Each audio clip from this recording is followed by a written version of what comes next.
బాపట్ల జిల్లా నిజాంపట్నంలో ఉద్రిక్తత చోటు చేసుకుంది. బాబు షూరిటీ భవిష్యత్తుకు గ్యారంటీ ప్రచారానికి టీడీపీ నేతలు కార్యకర్తలు వెళ్లారు. గ్రామంలోని ఓ దేవాలయంలో పూజలు చేస్తుండగా ఎంపీ మోపిదేవి అనుచరులు హల్చల్ చేశారు. ఆలయానికి తాళాలు వేసి టీడీపీ నేతలపై దాడికి యత్నించారు. మోపిదేవికి టికెట్ లేదని, వేరే రాజకీయ పార్టీలు ఇక్కడికి రావద్దంటూ చిందులు వేశారు.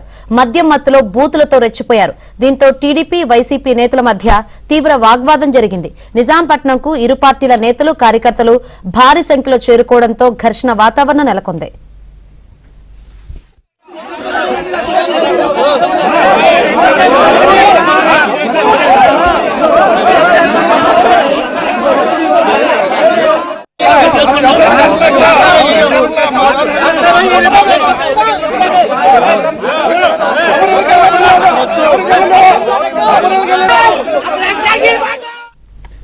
బాపట్ల జిల్లా నిజాంపట్నంలో ఉద్రిక్తత చోటు చేసుకుంది. టీడీపీ, వైసీపీ నేతల మధ్య తీవ్ర వాగ్వాదం జరిగింది. ప్రస్తుతం పరిస్థితులు వివరించేందుకు మా ప్రతినిధి సాంబశివరావు సిద్ధంగా ఉన్నారు. సాంబశివరావు, శంకరి, బాపట్ల జిల్లా రేపల్లి నియోజకవర్గంలోని నిజాంపట్నంలో వైసీపీ శ్రేణులో అరాచకం సృష్టించారు. టీడీపీ నేతలు బాబు షూరిటీ భవిష్యత్తు గ్యారంటీ కార్యక్రమం ప్రచారానికి వెళ్లారు. రేపల్లి ఎమ్మెల్యే అనగాని సత్యప్రసాద్ సోదరుడు అనగాని శివప్రసాద్ తో కలిసి స్థానిక టీడీపీ నేతలు మొత్తం కూడా నిజాంపట్నం వెళ్లారు. నిజాంపట్నంలోని ఒక దేవాలయంలో పూజలు చేస్తున్న సమయంలో వైసీపీకి చెందిన కొంతమంది అల్లరి మొక్కలు మద్యం సేవించి ఆ గుడి దగ్గరకు వచ్చి తెలుగుదేశం నేతలు పూజలు చేస్తున్న దేవాలయానికి తాళాలు వేసి వాళ్ళు బూతులతో కూడా చెలరేగిపోయారు.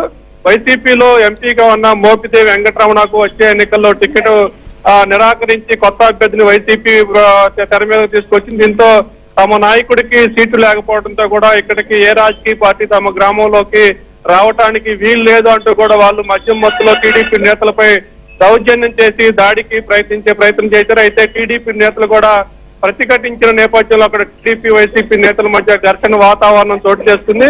అయితే అదే సమయంలో అక్కడ పోలీసులు ఉన్నా కూడా వైసీపీ అల్లరి మోకలు మద్యం సేవించి వచ్చి పచ్చిబూతులతో కూడా వారిపై కూడా దాడికి ప్రయత్నిస్తున్నా కూడా అడ్డుకునే ప్రయత్నం చేయలేదంటూ కూడా టీడీపీ నేతలు అయితే ఆగ్రహం వ్యక్తం చేస్తున్నారు. విషయం తెలుసుకున్న టీడీపీ నేతలు పెద్ద సంఖ్యలో నిజాంపట్నం చేరుకున్న నేపథ్యంలో ఇక పరిస్థితి చేయాల్సిపోతున్నట్టు కూడా టీడీపీ నేతలు వైసీపీ వారిని అక్కడి నుంచి పంపించేశారు. ప్రస్తుతం టీడీపీ నేతల కార్యక్రమాన్ని అయితే తిరిగి యథావిధిగా కొనసాగిస్తున్నారు.